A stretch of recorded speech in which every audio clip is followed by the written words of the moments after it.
But then here's this one.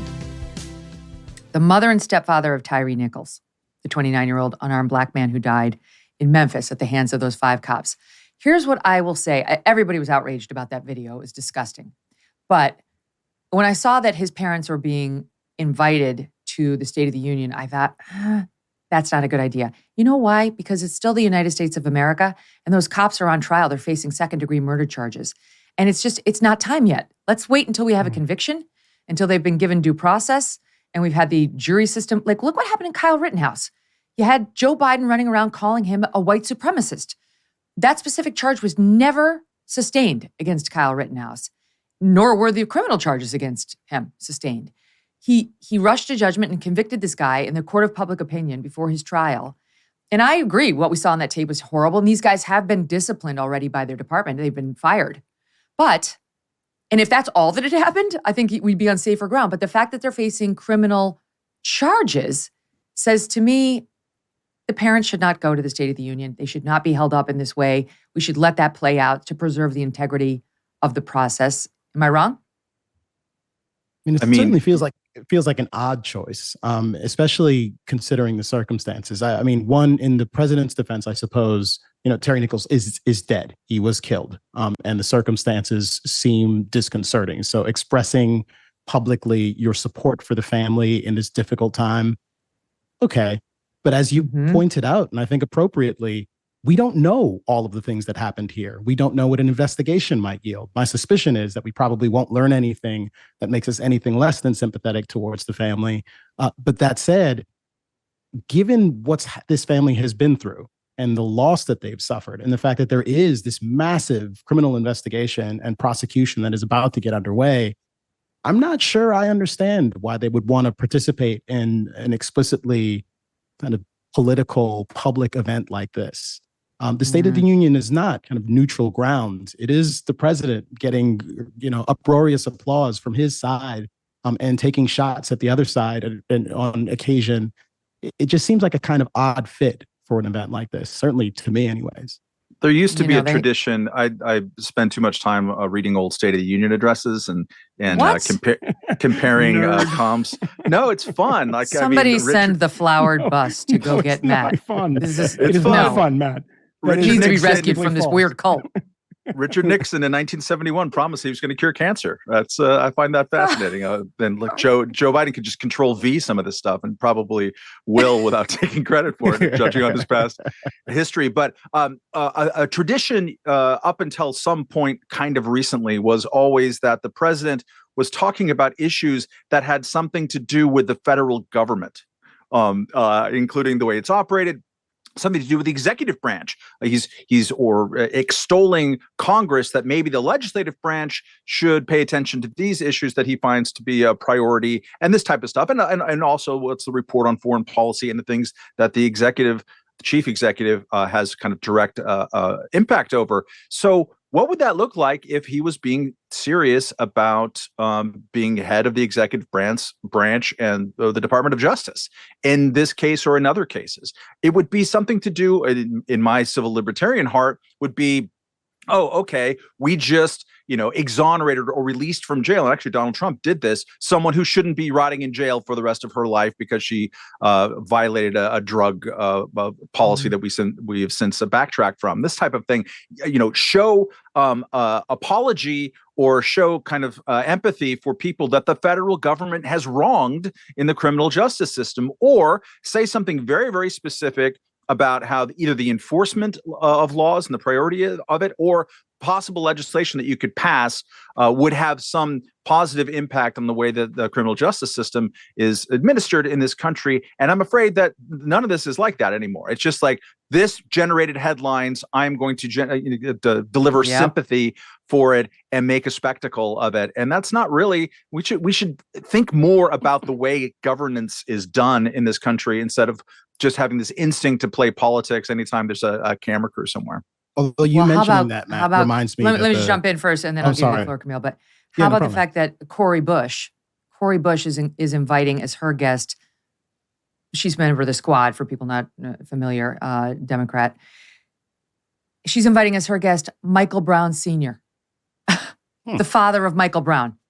saying the police, she said this to Playbook, the police killing of Michael Brown in 2014 is what propelled me and many others into lives dedicated to building a world where Mike would still be here with us, a world where his life could not be taken from him, a world where Tyre Nichols and the thousands of other Black people killed by police could live long, healthy lives full of joy.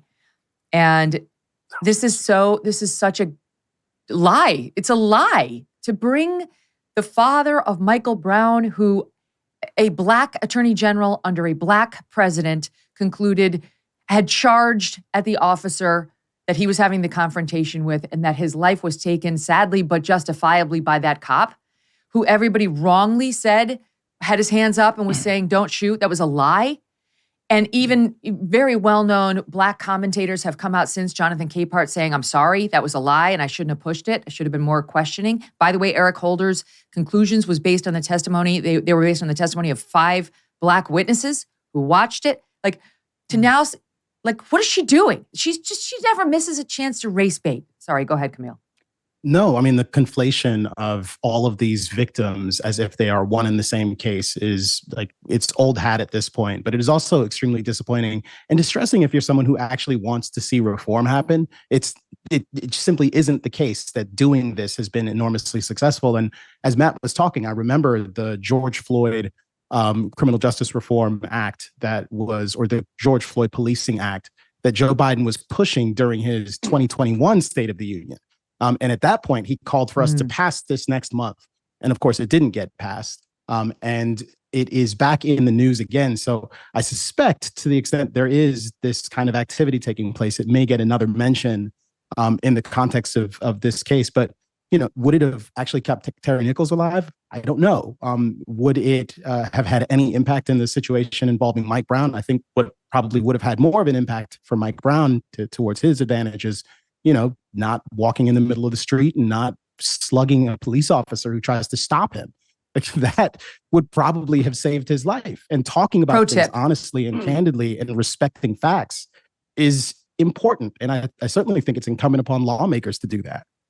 Yeah. The funny thing about this is the flattening of all of these into one case is what makes people not trust both the media and the narrative in general about police violence. Because if you flatten, the Tyre Nichols thing, which is an absolutely hideous tragedy, and you're right, Megyn, I mean, that's obviously prejudicial in the way that the president is actually bringing his parents. I understand the instinct, but I don't trust the instinct. I understand the instinct because I feel terrible for these people. Mm-hmm. But I don't trust the instinct when there's somebody who's there anytime something like this happens to make political hay of it. And one thing we're forgetting about was that in Kenosha, Joe Biden visited the family of Jacob Blake. Jacob Blake was armed. Good and point. We don't remember that Jacob Blake was armed. We found out at the beginning that Mike Brown had his hands up. That wasn't true. We found at the beginning of the Jacob Blake thing, he was going to assist somebody. He was literally there to break up a fight. That was the initial story. Turns out that he had like a no contact order with a woman that he'd sexually assaulted. And he was armed with a knife, because there was one angle where you actually saw that. But Joe Biden went and visited the police because the narrative was being served, and the narrative is the most important thing. So if you flatten all of these things, and we saw this, and I know that you talked about it, Megyn, after the Tyre Nichols thing happened, the number of people, I mean, we shouldn't be surprised after, the Atlanta thing, the Colorado shootings, the Atlanta shootings, the Pulse nightclub, that it doesn't, the truth of this doesn't matter, provided it serves the narrative. And the Tyre Nichols thing was just, guys, you can allow this to be a hideous miscarriage of justice from what we can see right now. I don't know what happened. And, a lot of these facts are not known and things change. But that can be true without race being involved. But that's not what people want in certain segments of the media, is to focus on this. So we have 5 Black cops that are arrested, fired, and the number of stories, tweets, things that I saw on social media recycled from CNN and MSNBC, et cetera, focused on the race of the victim, but not the perpetrator, because that wasn't important, because they had inhaled the fumes of white supremacy and had overtaken them. Yeah. So this Van kind of Jones stuff openly said that. Van Jones openly saying now, you only look at the race of the victim. That's it, to determine whether it's racism or white supremacy. Like, what? How does that work? What's your gift going to be this Valentine's Day? How about taking 10 or 15 years off your appearance with Genucel Skincare? It's a gift to yourself. Right now, every one of their most popular packages, that's all their best stuff, is 70% off. By the way, I love the most popular packages. They idiot-proof it for you. If you're like, I don't even know where to begin, you just get one of those and they will walk you through it. It's like introduction to good skincare. And this includes the next breakthrough in skincare technology. Right now, they're offering their probiotic moisturizer absolutely free. These super ingredients found in yogurt can have the same nourishing benefits and goodness for your skin. Probiotic extracts can target bad bacteria on the surface of your skin to restore balance to your skin's microbiome for a noticeably clearer complexion and visibly younger appearance.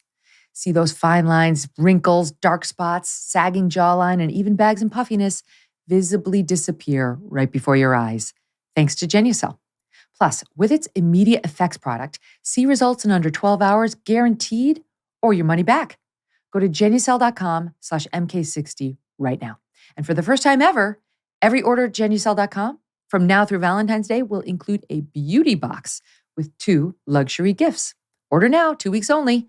Genucel.com/MK60. GENUCEL.com/MK60. Genucel.com/MK60. Hey, thanks so much for watching. If you like what you just saw, hit the subscribe button for more clips and full episodes.